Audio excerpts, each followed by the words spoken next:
एक समय की बात है, त्रेता युग में सत्य और धर्म के प्रतीक महान राजा हरिश्चंद्र का राज्य था। राजा हरिश्चंद्र अपने सत्य वचन और धर्म निष्ठा के लिए प्रसिद्ध थे। वे प्रजा का पालन पिता के समान करते थे और कभी भी असत्य का सहारा नहीं लेते थे। परंतु उनके जीवन में एक दिन ऐसी घटना घटी जिसने उनके धैर्य और धर्म की कठिन परीक्षा ले ली।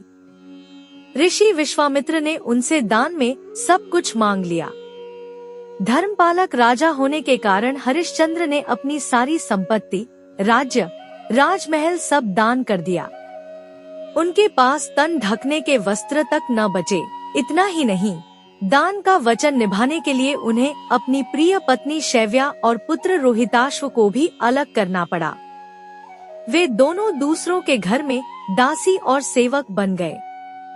स्वयं राजा हरिश्चंद्र दरिद्र होकर श्मशान में चांडाल के अधीन दाह संस्कार का कार्य करने लगे। राजा का जीवन दुहक और कष्टों से भर गया था। एक समय तो ऐसा आया जब उनके अपने पुत्र की मृत्यु हो गई और पत्नी रोती बिलखती शव लेकर श्मशान पहुंची। उस समय राजा हरिश्चंद्र ने अपने ही पुत्र के दाह संस्कार के लिए शुल्क मांगा, क्योंकि वे अपने कर्तव्य और सत्य से कभी नहीं डगमगाते थे। उनकी यह स्थिति देखकर स्वयं देवगण भी व्याकुल हो उठे। इसी दौरान महान ऋषि गौतम वहां आए। उन्होंने राजा हरिश्चंद्र की दयनीय दशा देखी और बोले, राजन, तुम्हारे जीवन में जो संकट आए हैं उनका अंत निकट है। अब कुछ ही दिनों में भाद्रपद मास के कृष्ण पक्ष की आजा एकादशी आने वाली है।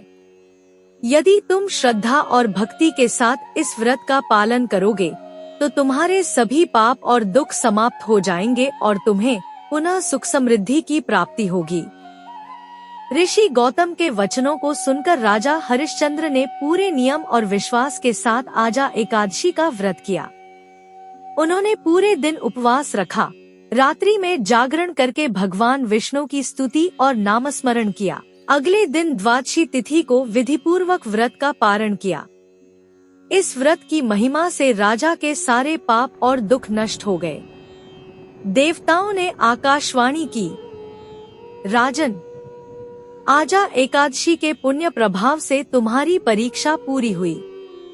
तुम्हें तुम्हारा राज्य, पत्नी और पुत्र सब कुछ पुनः प्राप्त होगा। और वास्तव में ऐसा ही हुआ।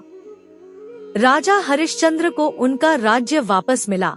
उनकी पत्नी और पुत्र फिर से उनके पास आ गए।